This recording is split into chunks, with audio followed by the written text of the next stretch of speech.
আমাদের কিছু ভাইয়েরা অবশ্যই এভাবে বলে থাকে, গরু কত হলো? 60,000, 1,20,000, 2 লাখ টাকা। ও মাশাআল্লাহ, জিতে গেছেন, এই বাজারে এই দামে তো গরু পাওয়াই যায় না। দেখুন, মুসলিম জনতাকে বলতে চাই, গরু অথবা ছাগল সস্তায় কিনে জিতে যাওয়া যায় না। কোরবানিতে জিতবে সে যার কোরবানি আল্লাহ সুবহানাহু ওয়া তাআলা গ্রহণ করবে বা কবুল করবে, আর কোরবানিতে হেরে যাবে সে যার কোরবানি আল্লাহ সুবহানাহু ওয়া তাআলা গ্রহণ করবে না, যার লোক দেখানোর জন্য কোরবানি হবে, সালাত আদায় করে না, যাকাত আদায় করে না, হজ ফরজ আদায় করে না, বা শিরকে নিমজ্জিত, বিদআতে নিমজ্জিত, অথবা হালাল টাকায় কোরবানি হচ্ছে না, জোর জুলুম, অবৈধ অন্যায় দুর্নীতির টাকায় লোক।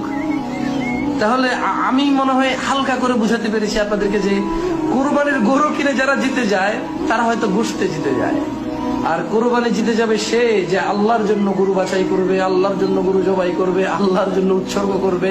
হ্যাঁ, এর গোশত খাওয়া হালাল, নিজে খাবে, পাড়া প্রতিবেশীকে দেবে, ফকির মিসকিনকে দেবে, আত্মীয় স্বজনকে দেবে, হালাল। আলহামদুলিল্লাহ, আল্লাহু আকবার, আল্লাহু আকবার, লা ইলাহা ইল্লাল্লাহ, ওয়াল্লাহু আকবার, আল্লাহু আকবার, লিল্লাহিল হামদ, আল্লাহু আকবার কাবীরা, ওয়ালহামদুলিল্লাহি কাসীরা, ওয়া সুবহানাল্লাহি বুকরাতাও ওয়া আসীলা।